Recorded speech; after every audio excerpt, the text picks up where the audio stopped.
I'm going to live my way, I'm going out my way. That's the rock and roll ethic. It's empowering. That was a statement from Taylor Momsen, who over the past few years grew through losing a hero and trying to make something personal. Death by Rock and Roll is a lifestyle and motto for the Pretty Reckless, as well as being the band's fourth full album and first in almost 5 years. This was an album long overdue from an active group, but for understandable reasons. So after some reflection, planning things out, being stalled again by the pandemic, releasing the title track and it shooting to #1, we finally get to 2021 and we hear the next chapter from the Pretty Reckless, who are continuing their promise of bringing the spirit of rock and roll back. It's a dying sound.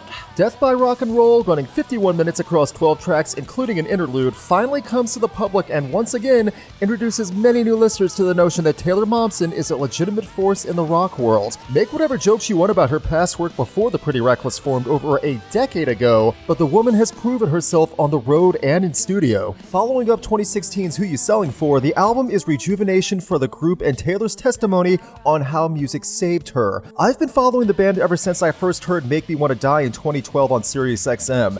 After seeing the band live several times over the years and hearing their albums, it's hard to deny the Pretty Reckless has dedication and talent and are making music because they love it. This is no backtrack, no overmixing, true rock and roll. Instruments and vocals recorded without Pro Tools. When I said earlier it's a dying sound, it's because so much of mainstream rock is either the same post-grunge bands chugging along for decades, or electronically fused pop rock bands that don't play their own instruments.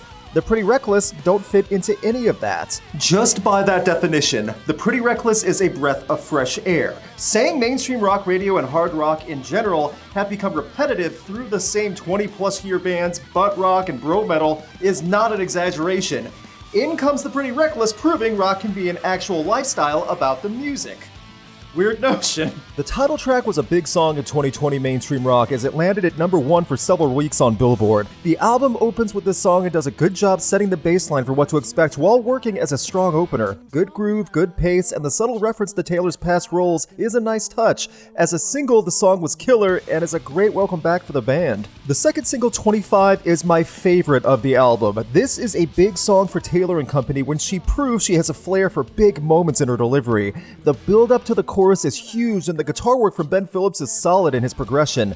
This is the longest track on the album, but its personal cathartic story is really hitting hard, and I love it. The final single to come was And So It Went, and while I felt it didn't stand out as much as the first two, it was the contribution from Tom Morello that steals the show. His presence is felt on this track as one of the guest appearances on the album. The song is not terrible by any means, but Morello elevates everything and makes you glad you heard the song. These are strong singles to highlight an album before release, and each song feels unique in their own sense, and they aren't identical to each other in tone.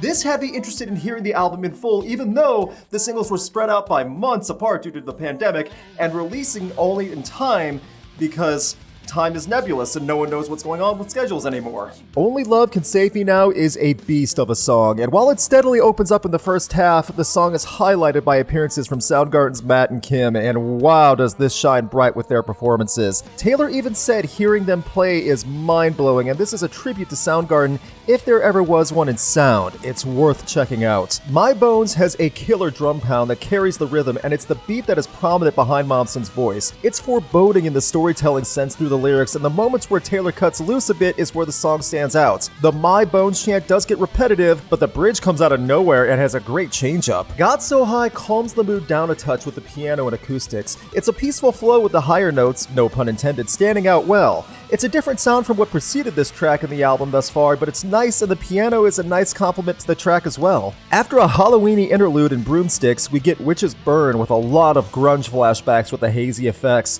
It's a great piece about how women both in the past and currently are still treated as a commodity and not humans in much respect, with the phrase "all witches burn" ringing out. Even if musically it's not a standout, lyrically it's memorable and impactful. Standing at the Wall opens with more acoustics and adds a string section to help with the dramatic dramatics. Taylor's voice here isn't as smooth in the higher singing and doesn't mesh perfectly with the tone, but the music itself has a great delivery. Turning Gold starts calm and gets bigger with the chorus and delivery, including good organ keys and percussion. I like the phrasing of Turning Gold at the 11th hour, but the song does feel a bit unmemorable at this point in the album. Rock and Roll Heaven kicks in the classic rock vibe and singing out about making it to the age of 27 as the infamous make or break age of life for many musicians. This song is huge and it really feels personal for Taylor after so much has happened up to this point in her life, both in and out of music. Guitars are great, Taylor's voice is solid for the performance, I dig it. And finally, Harley Darling continues the slower classic rock vibe, singing about wanting one more chance for a reunion. It's up for interpretation as the lyrics can be relatable, and I think that's a strong way to end an album like Death by Rock and Roll, which is fitting as even rock and all music has its share of goodbyes. The album has more involved than what the singles alluded to, and definitely benefits from a louder, grittier front half, where I think most people will be able to check out what they want from the Pretty Reckless.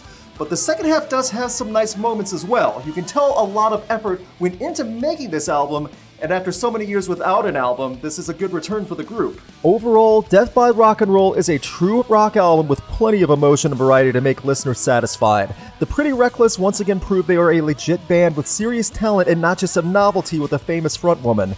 The singles are memorable, the guest appearances are all exciting, and this album shows why rock is a lifestyle worth living until the end.